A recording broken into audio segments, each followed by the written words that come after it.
Hi, everybody. Good afternoon. Very, very happy to see you here. Hope you all enjoyed lunch. My name is Hanan Tigay. I'm the editor-in-chief of J, the Jewish News of Northern California.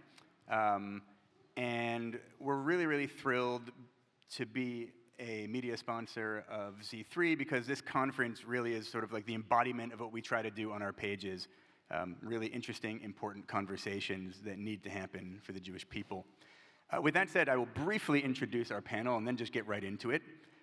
Sitting at the far end of the stage here is Mr. Ahmed Fouad Alkhatib, resident senior fellow at the Atlantic Council. He's a former Bay Area resident, but is now decamped to our nation's capital. Ms. Maggie Feldman-Pilch is a national security fellow at the Wilson Center, also in our nation's capital. Welcome. And Nadav Eyal is a journalist from Yediot Ahronot and Ynet in Israel, currently teaching at Columbia University. All right. We've got applause already. This should be easy. I had a first question planned, and then as we were walking up onto the stage, Nadav said, hey, there's been a development in what's going on between Israel, Lebanon, and Hezbollah. He's got a regional source who is informing him on his phone almost as we speak. And so, Nadav, can you tell us what indeed is happening right now that is making news?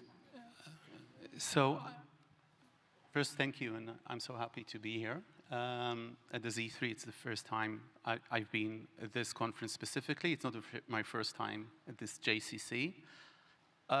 So Israel and Hezbollah, through mediators, are in constant negotiations that have been lasting for a few weeks in order to reach a ceasefire in the north. And this has advanced substantially because of Israel's military success against Hezbollah high command. And right now, the bottom line is that it seems that Hezbollah has answered, according to Lebanese media sources, positively to Amos Hochstein's initiative as to a ceasefire with Israel.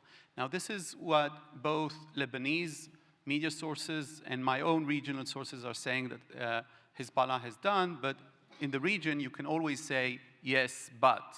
And, you know, the truth here, and it's everything is in the pudding or in the details, and then you need to really see what kind of response they are sending. But basically, according to these sources, it's not a substantial change. Nothing that is beyond minimal phrasing issues, or this is how the Lebanese want to present it. Amos Hochstein has said that he's not going to travel to the region unless he can actually get an agreement. He has a scheduled tour. He's coming on Tuesday to Lebanon and then on Wednesday to Israel. And if everything, falls in the right place, we might have an agreement this week. It's fascinating. Let's hope it means the return of Israeli citizens to the north. I don't, this is the Middle East, so I don't want, don't clap. It's mayhem. It's, we say in Israel, it's Ain Hara. It's, don't give it the evil eye. Or we don't want to jinx it. Yeah, exactly. So take back the applause. We don't know. This is the Middle East, right? So it's never happening in the schedule that you would expect it to happen. So let's see. But these are positive signs that we might be on the way. And we know that the Israeli government is quite resolute to try and end the war in the north. Well, these days, positive signs are few and far between, so we'll hope. This panel, as we just noted, is called Mayhem in the Middle East. It seems to me that we could have, we could have held a panel with such a name at almost any point on any day in the last 50 years. Now, much has transpired since October 7th. The war persists. The hostages have still not come home. The human toll in Gaza continues to rise. So I want to ask each of you, given your different backgrounds and your different areas of focus in your careers, is this moment different than other moments of peril in the Middle East? And if so, why? And Ahmed, if you can start, please. Certainly. Thanks again for having me here. And I want to acknowledge my own bias as somebody who grew up in Gaza, who has family in Gaza, who has lost dozens of immediate and extended family there, and who currently, my brother and what remains of my family are still on the ground. I was able to get some of them out. We're from northern Gaza. Some of my family made it to the south. Some of them remain up north. So That said, the reason why I'm saying that is, for me, I very much so I'm immersed in this issue, not just as an analytical exercise, not just as an intellectual or academic or a national security topic, but one that heavily impacts me personally. So with that said, I think this is radically different. I think right before October 7th, the Middle East was indeed going through a realignment whereby the Israel and Palestine conflict, while present, while deadly, was not exactly the main driving force of geopolitical events. There was a realignment among many Arab nations to be closer directly and indirectly with Israel as part of an effort to combat the Islamic Republic of Iran and the emerging nuclear threat. Iran may not have made a decision to become a nuclear armed state, but that decision, the gap between when that decision is made and when that becomes a reality has been shrinking and shrinking ever since the end of the JCPOA, the Iran nuclear deal. And so this was very much so part of Hamas's calculus. As time goes on, I mean, I was tracking events leading up to October 7th, like the possibility of Saudi-Israeli rapprochement, and normalization of relations, like the fact that I had sources in Gaza in June of 2023 that said the Qataris were about to cut off the monthly funding to Hamas, and we found out that in September of 2023, Mr. Netanyahu sent David Barnea, the head of Mossad, to Doha and basically asked the Qataris to please keep this going. There were the protests, mass protests against Hamas in July and August of 2023, similar to the protests that took place in 2019 and in 2017. And so Hamas was facing a dead end. It was facing a wall, a brick wall, it along its allies in the axis of resistance. And so this was very much so an effort to disrupt this regional realignment. The question that I regularly think of is, will the end of the war in Gaza, will the end of the war in Lebanon, and the bringing down of the temperature and the ending of the attacks against Israel by Shia militias, by the Houthis, and vice versa, will that allow for the recontinuation, reestablishment of that realignment, particularly in light of an incoming Trump administration? Yeah, thank you. Maggie. It's a good question. I can certainly tell you that probably prior to last year, or at least prior to the year before that, if you had had this panel, I would not be on it. And I say that because up until quite recently, this was not my bag, as millennials say. So I live in Washington. It's a blessing and a curse. I am surrounded by many people who know many things. And I can give you a list of 50 people, overwhelmingly women, who are national security experts with unrivaled expertise in the Middle East. I am not on that list. So why am I on this panel, and why do I have, all of your attention, I hope? Because my expertise is hopefully making any of this make sense, making it useful.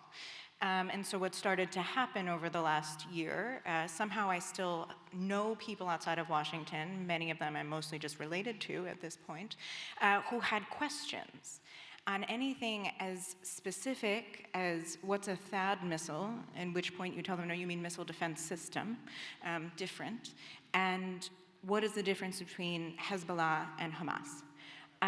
So I think, and tell me if I'm losing the thread here, either one of you, how is this different now than before? Something that sticks out to me, in addition to everything you've said, which I agree with to a certain extent, we talk about the war in Israel as if it is one war. And you made an important distinction that is important. There is a war in Gaza, there is a war in Lebanon. The war in Lebanon is functionally, structurally, ingrediently different than that in Gaza.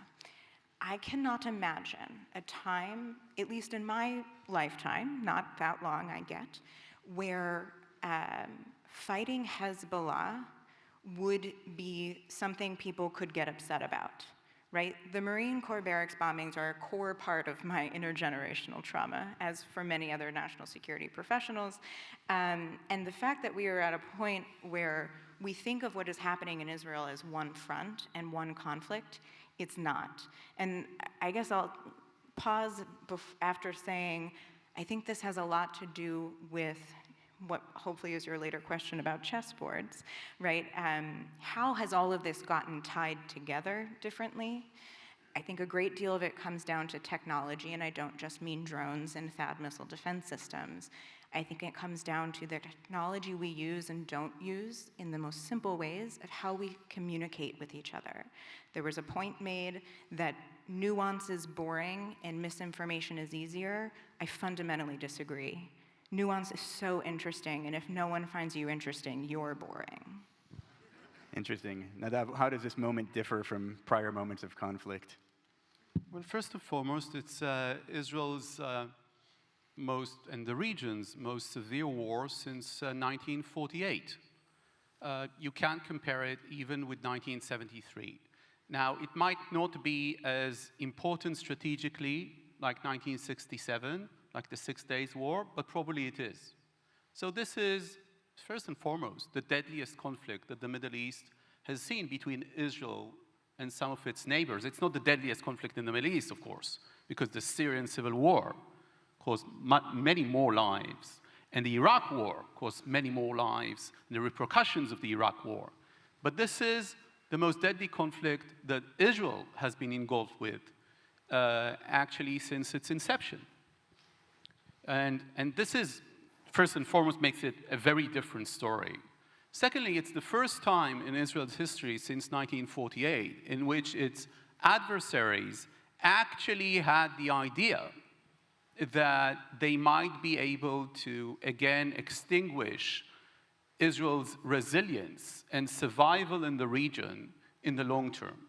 So sometimes the way that the Yom Kippur War in 1973 is being presented is as though in 1973, Sadat and Hafez al-Assad, the father of the current ruler of Syria, thought that they might destroy Israel. We know that this is not the fact. We know that it was their strategic aim to change the phases in the Middle East, but they didn't really hope to destroy Israel at that point. They were well aware that, I should say as an Israeli, according to foreign sources, Israel has nuclear weapons, and that would be impossible. But now, with these massacres and this attack by Hamas and the flood of Al-Aqsa, as Yahya Sinwar, the leader of Hamas at the time, now deceased, has cleared it, the way that this call was meant to the region was that there would be indeed a flood. Arab countries will disconnect their relations with Israel. You will have a third intifada. Hezbollah will join arms to Hamas. This was the plan. And will initiate attacks in the north, including a full-blown invasion. And you will have also attack by the Iranians and the Houthis. And again, together with this intifada in the West Bank, that might have led Israel into a very difficult spot and very quickly. And the point about this is it should have been made really fast. And until we would have woken up and started really fighting the good fight, the meaning of that would be a total change in Israel's position in the region. And even at the beginning of the war, when it was obvious that the plan didn't work out, in the sense that Hezbollah did not join as they expected, Iran did not join as they expected, and so forth, although they did join, it was still a narrative, and maybe still is throwing through the region, that somehow Israel is temporary. And the fact that this has entered the atmosphere of the Middle East is the biggest change that we have seen in the last 50 years, and I think to a large extent this was extinguished by the operations of the IDF and the Mossad since the beginning of the war. Almost exactly 2 months from today, Donald Trump will become president of the United States again. And I'm curious, and Ahmed, if we could start with you here, what do you think the implications of a second Trump administration are for Israel, but also for the Middle East more broadly? Well, it's precisely Mr. Trump's lack of unpredictability that makes it really difficult to foretell what's ahead. But there's a belief among many that there will be a Trump 2.0 presidency, if you will. Some people say that'll mean less chaos and more precision. Some people say that the fact that this is his last administration, if you will, that he might have a different incentive structure than he did the first time around. We know that through his selection of some of the folks in his cabinet, obviously the most prominent being Mr. Huckabee for U.S. Ambassador to Israel, that doesn't bode well for Palestinian aspirations, for statehood, for peace, for just existing, continuing to exist as a sovereign, independent body that is not fully or partially absorbed by the state of Israel. And that specifically relates to Mr. Huckabee's remarks on basically saying that there is no such thing as the West Bank and that the entirety of Judea and Samaria and the whole settlement enterprise are legitimately part of Israel and should be acknowledged as such formally. So that's going to put the Palestinians in a difficult spot. I think Trump sold many Arab and Muslim constituencies in the United States that he alone could rapidly end the war in Gaza. It remains to be seen. I mean, I've talked to folks on the periphery of Mr. Trump, and there really is no specific detail as to how that will be executed. We see the Netzarim corridor in Gaza, in central Gaza, being constructed and expanded to now include almost something like 17 to 20% of the territory. We see the Philadelphia corridor along Gaza's borders with Egypt. There's talks of even kind of more ongoing demilitarized zone along the border. And it appears that the IDF is positioning itself to be there for the foreseeable future. And can there be an end of the war with permanent Israeli presence? That has not been answered by Mr. Trump. The last thing is, I think the main players the main potential winners of a Trump presidency are the Saudis. Over the next couple of years, the Republicans control the Congress, and that could provide an opportunity to push through a mutual defense treaty between the Saudis and the United States, something that has been in the works and in the talks for many years. And so the Saudis could either stand by their position with Mr. Trump that we want the price for normalizing with Israel will entail this irreversible pathway towards a Palestinian state, or the Saudis looking out for their own interests in getting U.S. support and protection against Iran in accessing a civilian nuclear reactor for their power generation, may very well kind of backtrack on their insistence that normalizing relations with Israel be paralleled with a Palestinian state.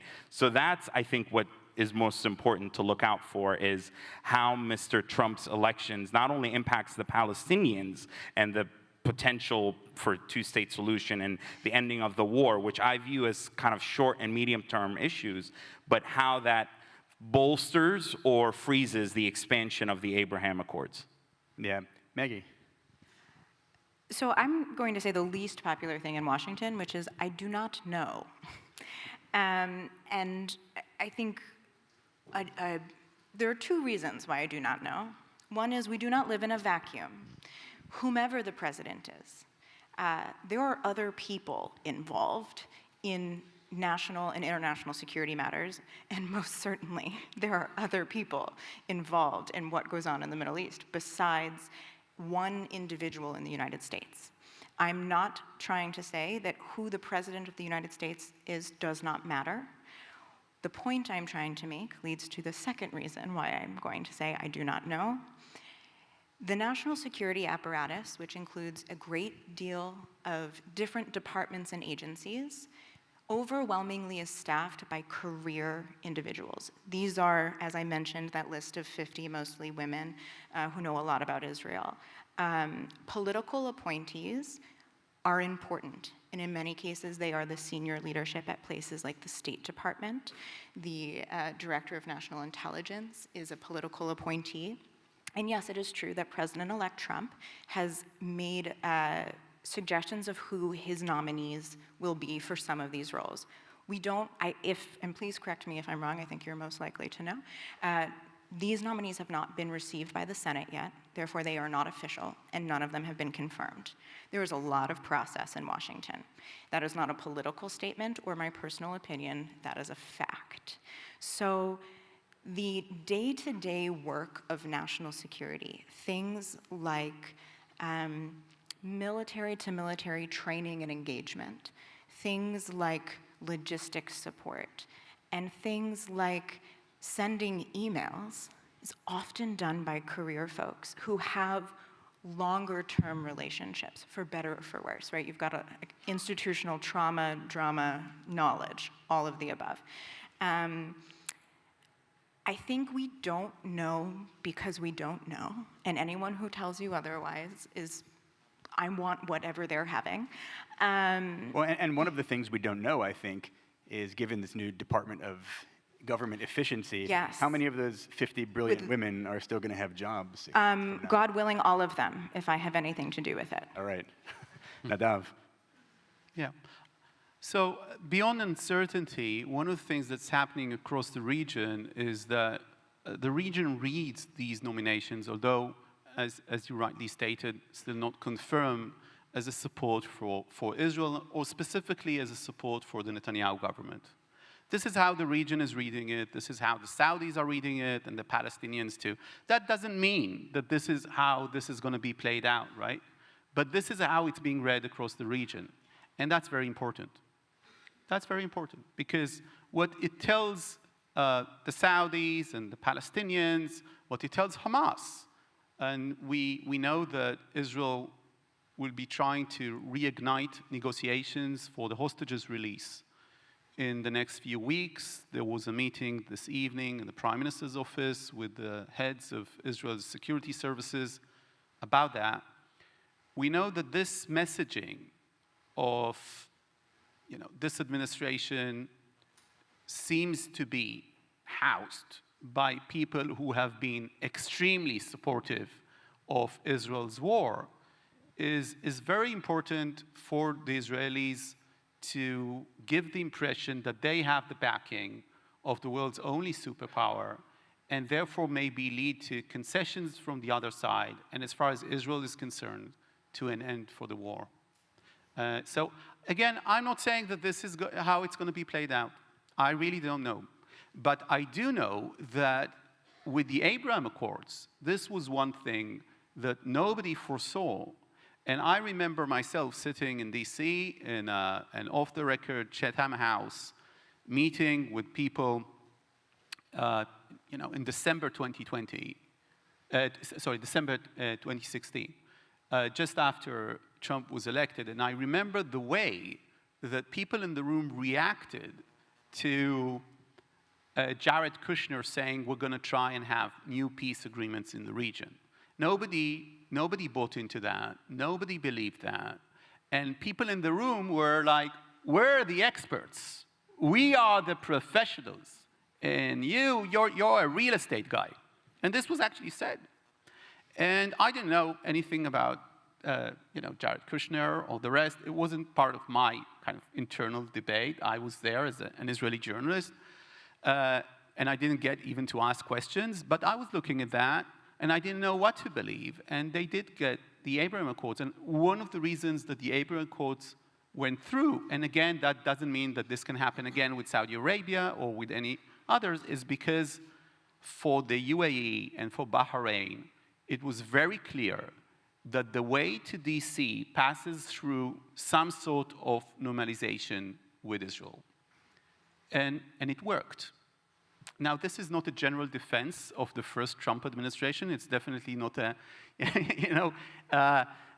defense as to the next Trump administration. But this is how the Middle East tends to read these things. And one of the things that often happens in the West, I'm not sure as sure as to the US, but generally in the West, is sort of downplaying the importance of perceptions of power and giving much more importance to narratives and to ideas of international law perceptions of power are really important, and sometimes the way that wars end is with a clear winner.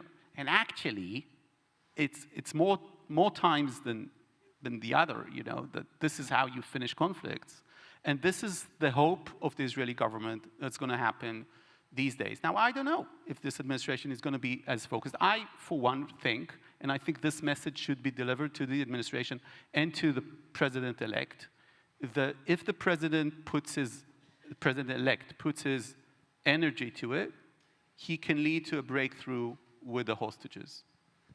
I think that this is a really important message to the President Trump, and I know that the hostage families, it's very important for them to make that message. And the reason I think that is because he is in a unique position to pressure Qatar, pressure in that way Hamas, and also pressure, if needs be, the Israeli government in order to get a deal and get the hostages back. And as an Israeli, I don't think that there's anything more important than that. Ahmed. And I just wanted to really briefly comment on, the fact that something like 7 of the hostages are American citizens. I think there's evidence to suggest that Mr. Trump is going to push very hard using that particular angle of that the United States is not going to leave American hostages in Hamas's captivity. We saw, it was a very interesting dynamic what played out with right after the election of Mr. Trump. The Qataris, they were these almost like state-controlled rumors that the Qataris asked Hamas to leave, but then Qatar came out and Hamas said, actually, kind of not really, we didn't really do it, but then the Qataris were like, well, we're gonna pull out of the negotiations. And I think what it was is a clear signal of the Qataris being really concerned about a Trump 2.0 presidency. We saw the reshuffling of major defense and intelligence and security posts within the state of Qatar, indicating that there's internal turmoil and concern about the consequences of a Trump presidency. There's also the fact that even though the United States, part of why the Qataris were telling Hamas in June of 2023, we're going to cut off funding for you, the suitcases full of cash, that once again, Mr. Netanyahu approved, was because they wanted the renewal of the lease on the Al Udeid Air Base, and the largest Air Force base in the Middle East and the headquarters of Central Command. We know that Mr. Trump may decide, despite the renewal of that lease, to somehow pull out of that base, and which is an anchor of Qatari national security to protect them both against Iran and against their other Gulf players. But just one last thing with regards to Mr. Trump's victory, it's actually ironic that there's an alignment between the current Israeli government and many of the Arab governments by Trump's victory. There's this perception of Mr. Biden and, by extension, Kamala Harris as being weak, as being disengaged. And before October 7th, there's that infamous clip of Jake Sullivan saying that the Middle East hasn't been this calm in so long, and the state, they scrambled to get that video deleted from the web. Did not age well. Yeah, exactly. By the way, this is almost exactly the same quote by the British during the time of the British Empire, just before things started happening. And then Eretz Israel, Palestine. It was considered the quietest place for the British Empire ever. So this is the kind of quote that you should always remember as a foreign security official. Just don't say that about any place. Don't do that. I want to jump in. So I have not been involved in the hostage negotiations that are currently ongoing. I have been involved in 3 hostage negotiations in other places in the world. And it causes me an enormous amount of pain to say what I'm about to say, but my job is to make this make sense and to tell the truth as I know it. And I really want to say that what I'm about to say causes me immense sorrow. We are working under the assumption, I think, when we make comments like this, that the next administration may have more luck bringing home hostages, and God willing, that is true. I don't want it to be that long. I'd love for it to be today. But that comment comes from an assumption, perhaps, that we know where everyone is, and that there is someone alive on this planet who knows where everyone is. There are public reports that that may no longer be the case. So something that is important to have in your mind, in consideration, is that when we say hostage negotiation, it doesn't necessarily mean that you have one side on one side of the table, another side on another side of the table, and one side is saying, bring them home, the other says, no, I don't want to. This is much messier than that. I wish that it wasn't. I can tell you from my own professional experience, those situations were relatively easy. One involved Cuba and one involved North Korea. So what does that tell you? Everyone knew where everyone was at the time. We don't know that that's the case here. And I've never had the opportunity to speak to this many Jews at once. What a time. And I would be remiss if I didn't pass that information on. And perhaps this is something people know, but maybe it isn't. And as my friend Laura Adkins often tells me, the things that you think other people know, they definitely don't know. So tragically, that is something we need to keep in mind. Yeah, and that's a sobering thought, and thanks for it. Maggie, going back to you, touching on something you began to talk about, I think, when you were answering the first question, how much is what's going on a conflict between Israel and Hamas, or Israel and Hezbollah, versus those two essentially being symptomatic of a larger conflict between Israel and Iran and other regional actors? The clock says we have 38 minutes and 29 seconds. I don't think, yes, and, to quote another brilliant woman in national security, Nicole Zion, yes, and. I would say regional actors, everybody you just named, and lots of people and countries you didn't mention. We live in an interconnected world, right? My little brothers who are 4 and 8 are watching this live stream right now. They're not over here. Where you are is not reflective of where you stand, right? So I would say the war with Hezbollah, for example, is not a two-sided one, and I'm not about to make a comment about Iran. I mean, I am, but I'm not. What I mean is that the Lebanese army has a formal training and collaboration agreement, state partnership program, in fact, I think as well, with the US. And that's a good thing, right? The civilian control of the military is not a naturally occurring thing. It's something you have to cultivate. You've got to train and build. And Lebanon and Hezbollah are not the same thing, just like Hamas and Palestinians are not the same thing. So what's happening with Hezbollah is also a kind of, in some ways, a US-Lebanon thing. But I know that that's not really what you're asking me. What you're asking me is about China, Russia, Iran, North Korea. And if you're me and you're into good branding, you would call that CRINK, C-R-I-N-K. And I want to be clear about two things. One, these are a group of nation states that have some things in common and some things not in common. They do things together, they do things not together. And that is 80% of the answer, by which I mean to group them together, you do lose some nuance. But for the purposes of our conversation, it matters. So how many of us are aware that there are approximately between 10 and 12,000 North Korean soldiers yes, right? If you don't know what they're doing on the internet, come find me later. We can talk about it. It's fascinating. The reason I mention this is because to those of us living relatively, hopefully, normal lives, we are aware of the fact that North Korea and Russia share a border. But do you know how many time zones there are between the border Russia and Ukraine share versus North Korea and Russia? Hint, it's 11. Contiguous, which is wild. So why am I saying all of this in a question about what's happening in Israel and in the Middle East, and what the heck does that have to do with any of us? There's a saying in the Department of Defense that the US Army is always ready for land warfare in Europe, and they're damn good at it. It's true, they are. it also means that we tend to be looking at things we've seen before and anticipate seeing them again immediately, and that is what conflict means. There have been a number of points over the course of today so far about information operations, information warfare, TikTok.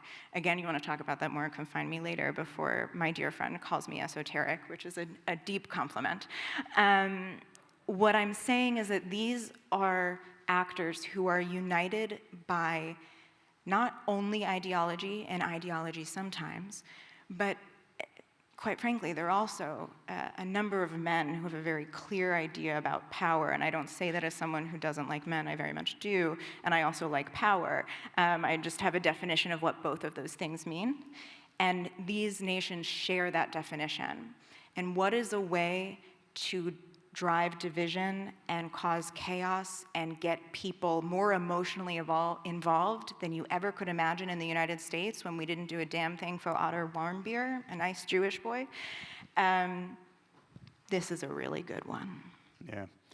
Now, before October 7th, Iran was successfully achieving many of its strategic goals. It had surrounded Israel with the so-called Ring of Fire. It was making inroads in Latin America and Africa. And then October 7th came, and that was a serious blow to Israel, good for Iran. And then, after a while, Israel launched the war in the north and very quickly decimated the highest levels of leadership in Hezbollah, Iran's proxy in Lebanon, and its insurance policy against a large-scale Israeli attack. Given all of that, and given what you told us in your answer to the first question just now, what do you think we can expect from Iran in the near future? So first of all, it was Hezbollah who launched the war, right? It was Israel that responded to that war. And I didn't mean this as a got you kind of a thing, but it's important because one of the things that happens in the U.S. and I was tweeting about this during the war, is that nobody knew that wasn't part of the community here engaged, or maybe in some circles of decision-making, that there's a war in the north in Israel, and that on October 7, it's true that Hamas initiated a war against Israel with this attempted ethnic cleansing, but on October 8, Hezbollah decided to go to war against Israel. And that decision was not an easy one. It was not a natural one. It shouldn't be seen as obvious, attacking Israel. But it was seen as obvious, because the truth of the matter is that Israel did not have enough deterrence in the Middle East to prevent these fronts opening against it. If it did have deterrence, which is a very contentious issue in international affairs and in security. It's very difficult to analyze, and it's always analyzed retroactively. But if Israel was only attacked by Hamas, by Sinwar, in this kind of suicide and murder, or murder and suicide, mass killing attack, that is one thing. But for every foe of Israel to join the war and to attack Israel, including Iran directly for the first time in history, and for what? What was the response? Why did Iran join this war directly? The answer is a targeted strike against a building that wasn't part of the Iranian embassy, but was very close to the Iranian embassy, in which an Iranian general was sitting and planning the Hezbollah attacks against Israel that were going on for months before that.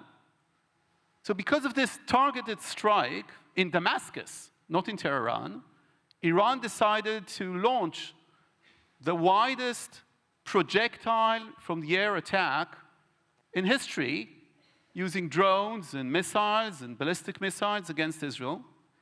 And then, after Israel killed Hassan Nasrallah and the entire Central Command, the Chief of Staff of Hezbollah and others, in Beirut, against Tehran, decided to attack. So the first thing we need to say about that is that the Iranians miscalculated.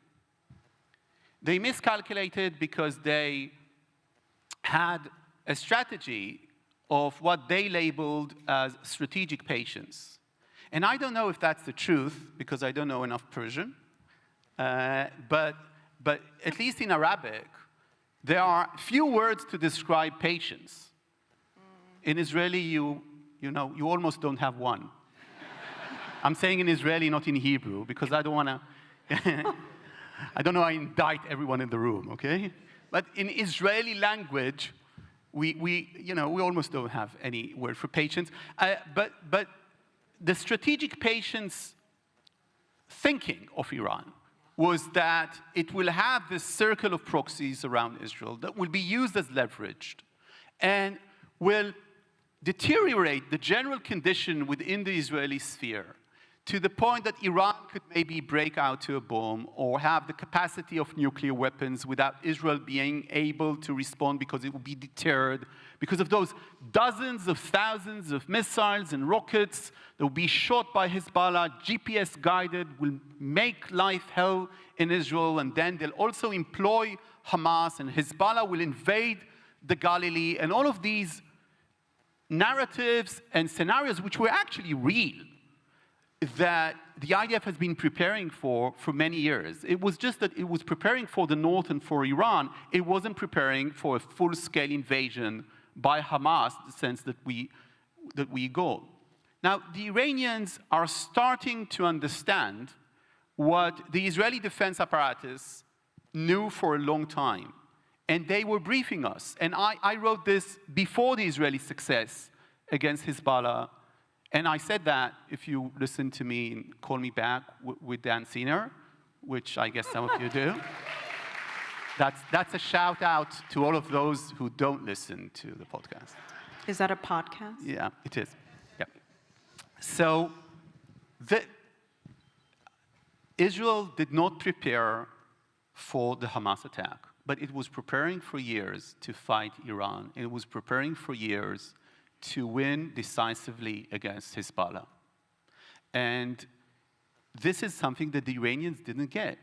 They also didn't get that after the first Israeli response that was to the Iranians, that was very restrained, mainly because of US administration pressure, and because the Israelis wanted to make sure that the Iranian regime knows, the Islamic Republic regime knows, I should say, that Israel has struck one air defense in a specific place without them even understanding how this happened. It was a very direct and targeted attack.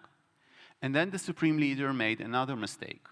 And then he got his entire air defenses, 70% of his air defenses, taken out of the field.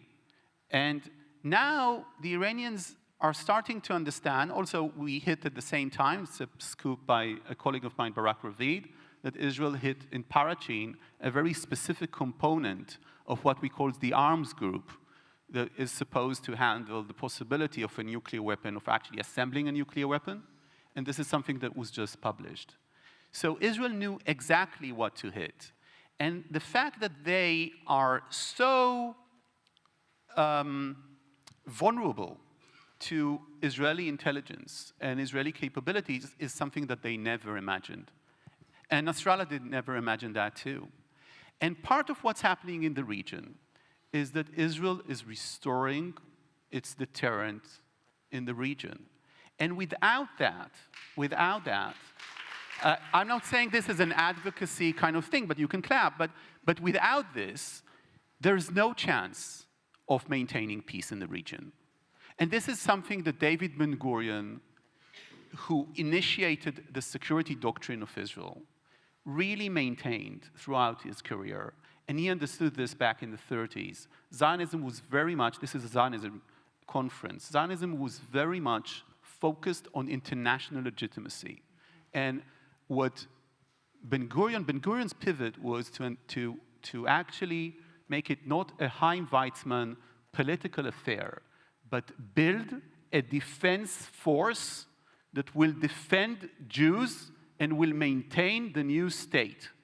And this decision is the reason that he felt secure enough to actually declare the independence of Israel. And this is something that I think that the Iranians are starting to understand, is not going to go away. And we see all this meeting, somewhat peculiar, between Elon Musk and the Iranian ambassador.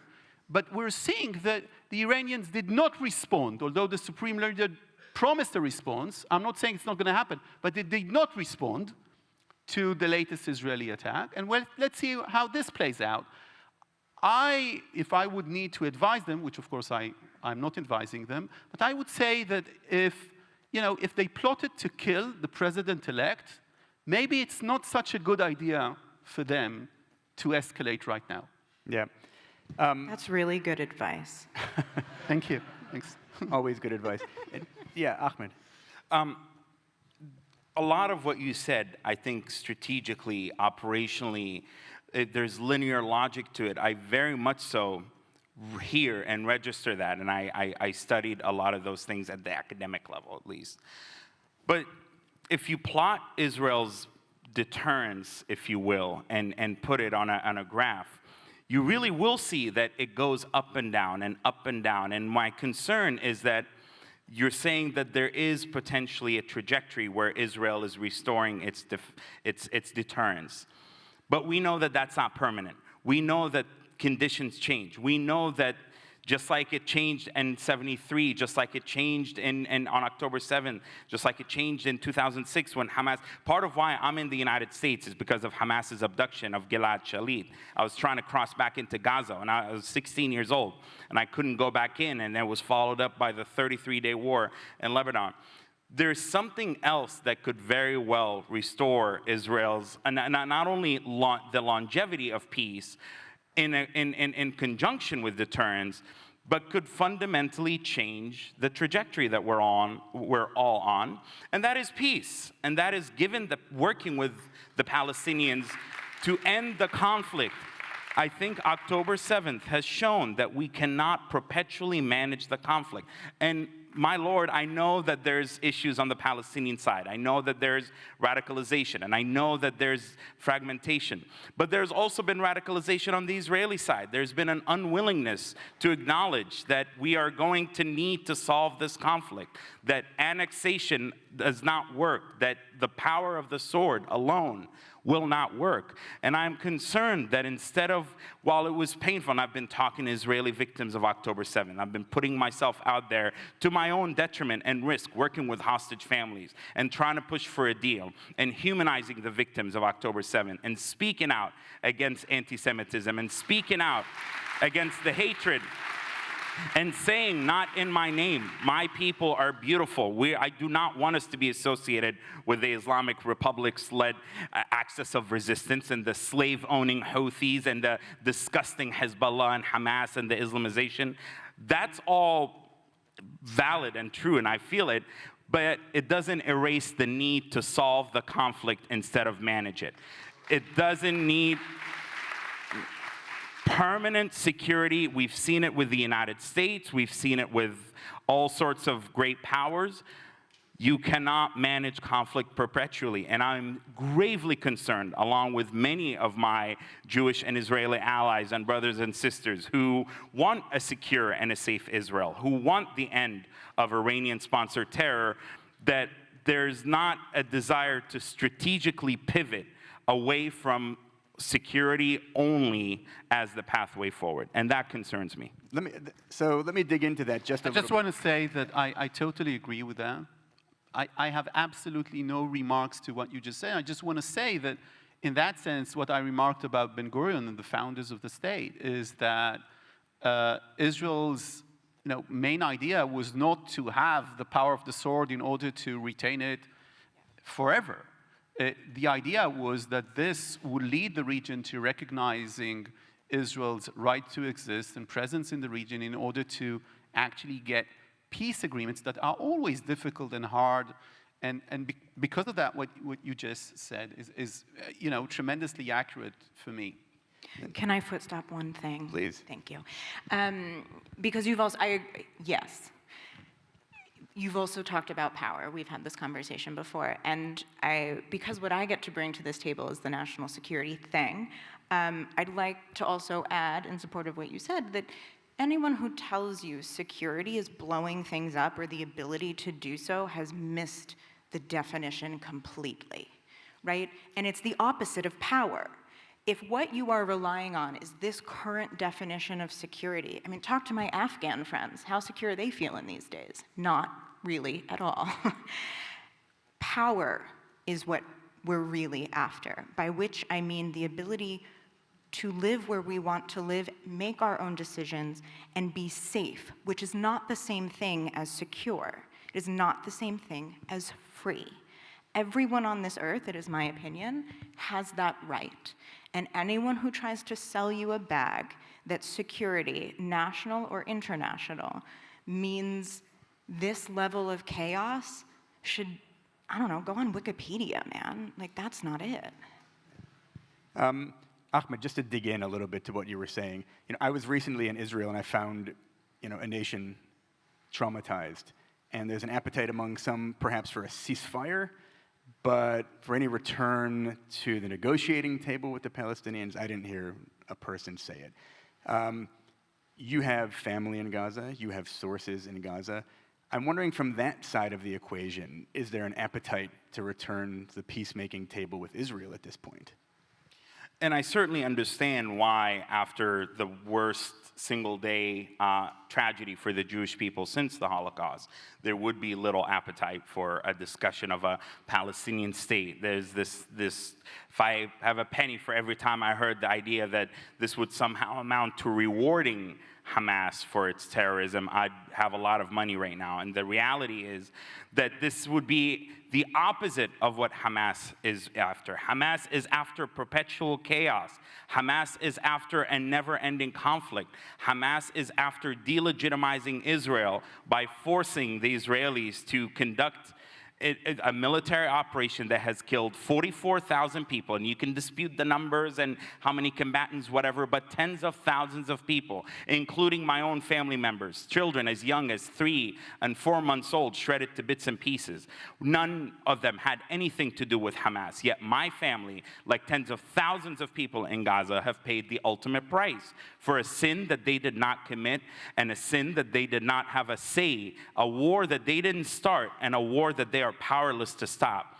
This idea that Palestinians are perpetually interested in conflict, are perpetually against the prospect of peace is not only inaccurate, but I mean, I talk to people in Gaza. I talk to my family. I know this. I talk to Israeli politicians who are like, well, all of Gaza is Hamas. And I'm like, are you kidding me? Half of Gaza are affiliated with Fatah and the Palestinian Authority, who are ideologically, not just politically, ideologically opposed to Hamas, who signed on to the two-state solution, who renounced violence, who said that we accept the concept of the two-state solution. And I'm willing to be the first to tell you, by the way, the mistake of Yasser Arafat in the 2000 Camp David and not going for that. And that we can have a whole panel for why he walked away from that under threat of Hamas. We can talk about why Abu Mazen, whom I know I've talked to Abu Mazen in the past, didn't go for the Ulmer plan in 2008.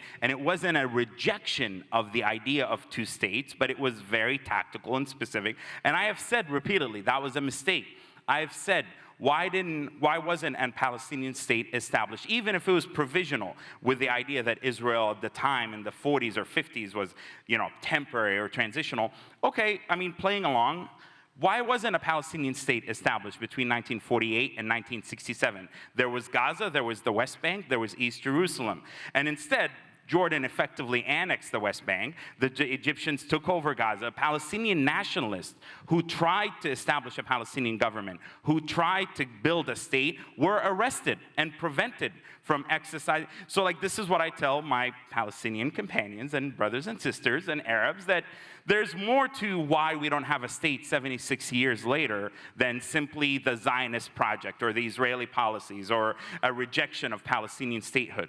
That said, unfortunately, we are in a place right now where the diet that many in Israel have been fed, and you can disagree with me, that's fine, you don't have to accept my premise, is that the Palestinians are perpetually uninterested in having a state that doesn't include the entirety of the land, from the river to the sea, which, by the way, we know was a Likud slogan that began, and it was repurposed, and I hate that slogan, and I've turned it with some of my friends saying, from the river to the sea, only peace will set us free, okay? From the river to the sea, you're gonna see two peoples. Millions of Israelis and Palestinians are here to stay. So, now I went esoteric with that one. I support it. But going just back to the specifics, there absolutely is an appetite, and this is part of why I started putting myself out.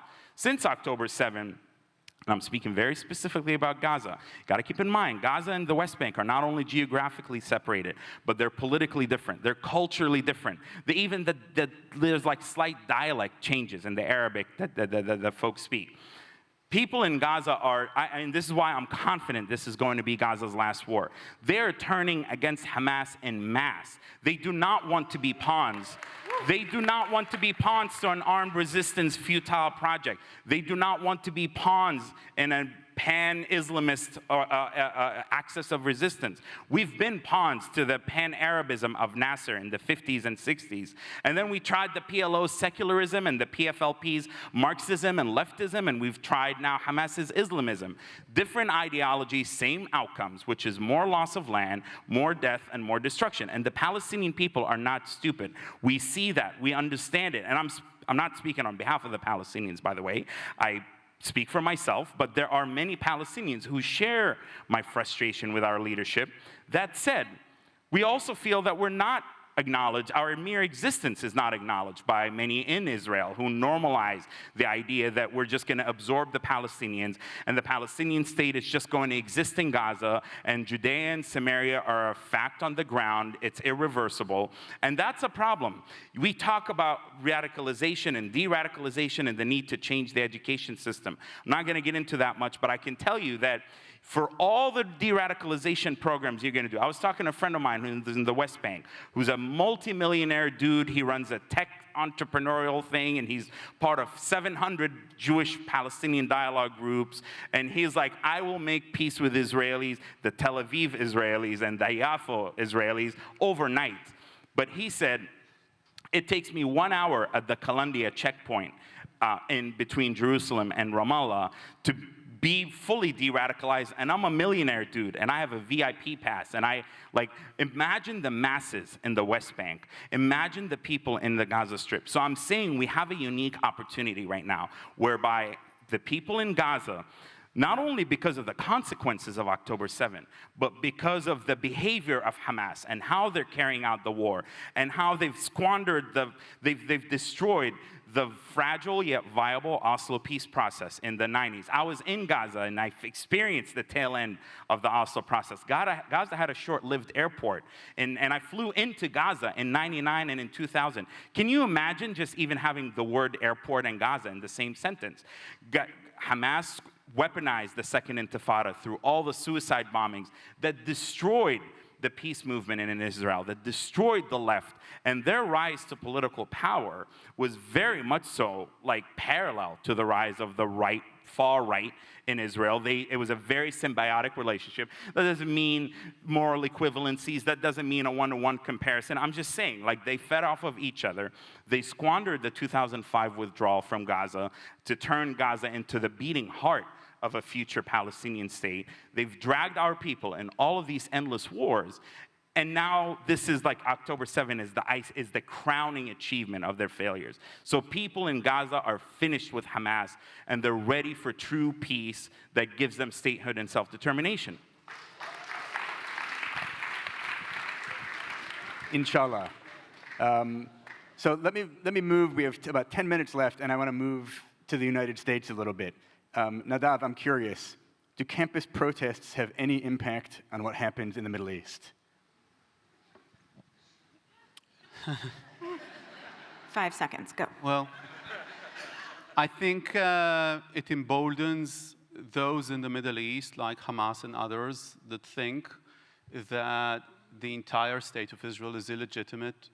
You will hear that on those kind of protests, and you will hear, of course, more than a streak of anti-Semitism and racism there towards Israel and towards Jews in general, but I think that this has led to an extent, I don't think, we know that this has strengthened morally speaking, Hamas leadership thinking that they are actually supported by the elite, and this gave them the false hope because they misunderstood, I think, the American public, or they were not reading the polls, or they had some kind of a wishful thinking, to think that these encampments are actually representative to an actual political power. And I think that the last elections, and I saw the exit polls in these last elections, just, gave us proof that any way you cut it, if you look at, the Jewish vote with Democrats, or with the way that voters have responded to this kind of extreme and, giving legitimacy to violence and seeing the entire state of Israel as a colonialist project, and all of this pseudo-radical rhetoric, they have responded to this during this election. Oh, again, on both sides of the aisle, whether you look at the Jewish community in this country or whether you look at Middle America, this was definitely not a narrative that was accepted in these elections. And I think that these encampments have led to an extent, they could be accused in leading this war to be extended, and to Hamas getting, not only Hamas, also Hezbollah in Iran, getting the feeling that they have the support of the West, or at least the West's elite. And that was, I believe, a big mistake. I want to say something that I hate to ruin the optimism as to the future, and I'm not doing that because I don't want to see the scenario that was presented here. But I want to say something just in terms of realist terms.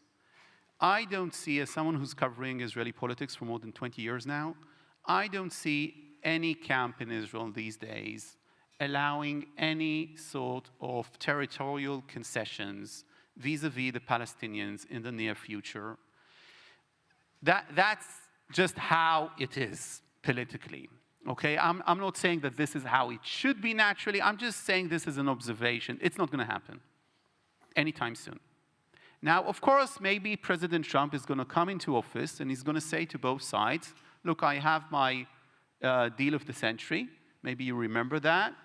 This is, I would take it very seriously, by the way, 83%. I want both sides to accept it, and he'll come to the Palestinians and to the Israelis. That was a serious plan. By the way, this administration didn't present a plan for Palestinian statehood, right? And Palestinians didn't present a plan too. I would say, if Palestinians are serious, and the PA is serious, and the Fatah is so different ideologically, the best thing they can do with that is to present their own plan and not wait. And I know that you'll be on the same side of the aisle, when I'm saying this. The best tactic would be to present a peace plan and to explain to the other side what is suggested that the other side can actually accept in order to apply some pressure. But right now, politically speaking, within Israel, what Israelis have seen is the jubilant scenes in Gaza, which were widespread as to the attack on Israel in the streets. They're seeing that it was widely supported in the West Bank. They're seeing that right now, the polls that we do have by Dr. Shkaki, who is, the best pollster or the only reliable pollster there, is that there is a widespread support to Hamas.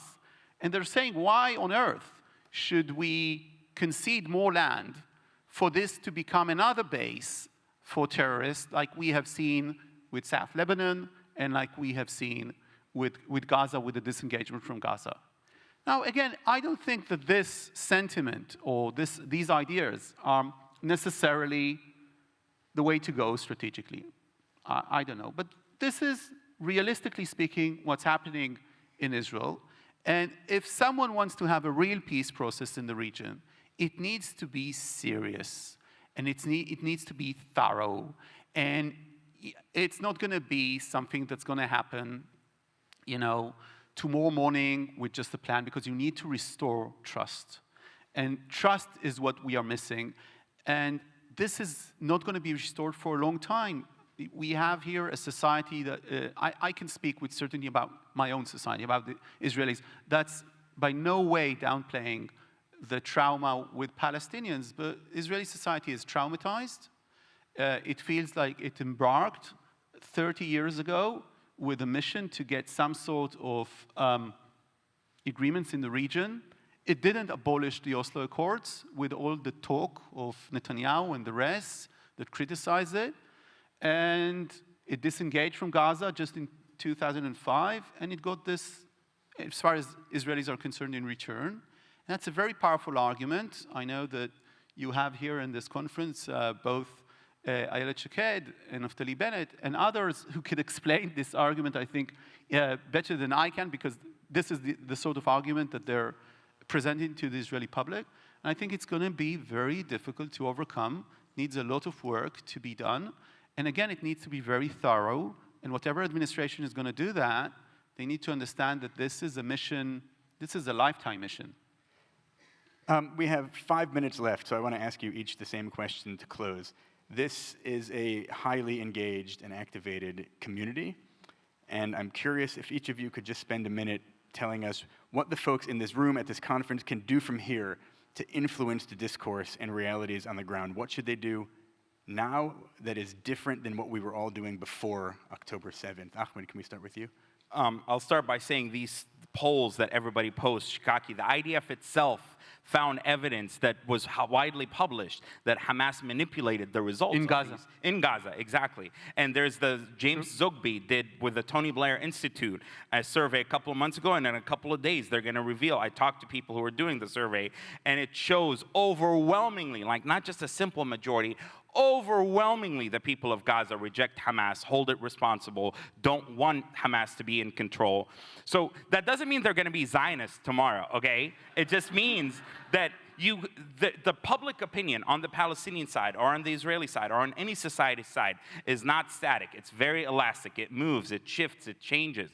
What I would say is we need to challenge this notion that the Palestinian people are monolithic, that they all think the same, they all support Hamas, they all, and by the way, someone who supports Hamas, and this is the nuance that is lost, you can support Hamas, but it could very much so be a vote against the Palestinian Authority, which I agree is lethargic and corrupt and pathetic and has squandered numerous opportunities.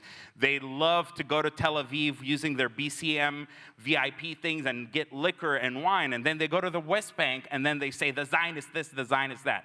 I have had enough of that garbage. That said, it is absolutely the case that there are willing partners on the Palestinian side, and we need to stop the dehumanization of Palestinians. We need to acknowledge that just like there's radicalization in Palestinian society, there's radicalization in Israeli society, that I actually think, and that's part of my ethos, is I don't see the longevity of the Zionist project without a viable Palestinian state that can complete the cycle, that can ensure Jewish self-determination side by side with Palestinian self-determination. And it takes all of us, whether it be in our community, in our synagogue, in our school, to believe that and to visualize and verbalize that and challenge entrenched narratives.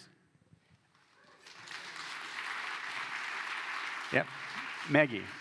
Oh, I want the last word. He You can want go the next. Okay. Ladies last. That's a smart move. Okay. Nadav. Okay, Told you I like power. I'll be really short. I think that there are two main things. The first thing is to support as much as people can Israel. It's in the most difficult position it has ever been since the War of Independence. And if there is a time in history to support it since the War of Independence, Israel is a highly traumatized society, not because only of October 7, but because of what happened since. October 7 never ended. The hostages are still there. Since the Holocaust, there is no group of Jews who have suffered as those 101 souls that are held by Hamas.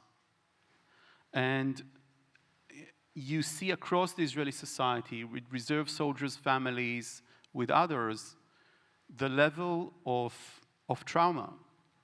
More than a year, people are fearing the knock on their door. saying that their loved one has been killed in action either in the north or in the south, or by a drone.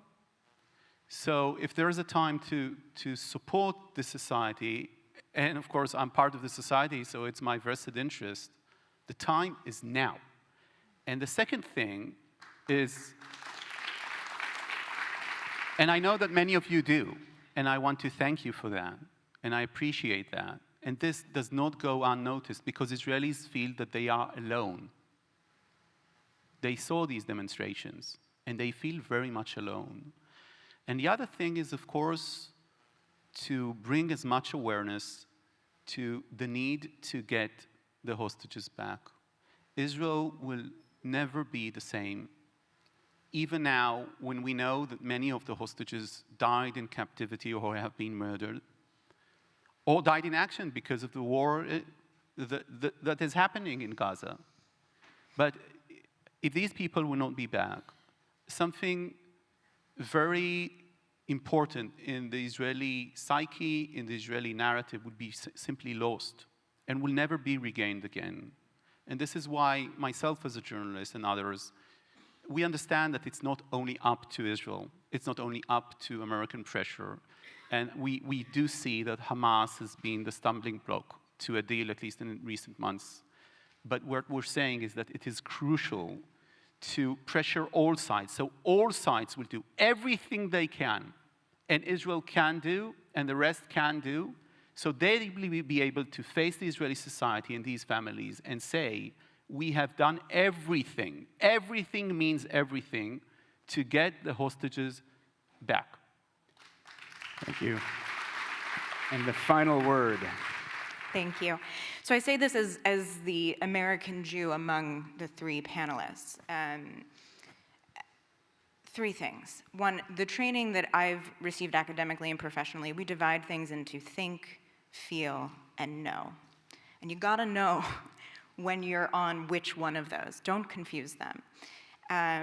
If I could offer something for each of us in this room to do, American Jew in particular, but all of us, is for the love of all that is holy, please stop confusing weaponized ignorance with hate.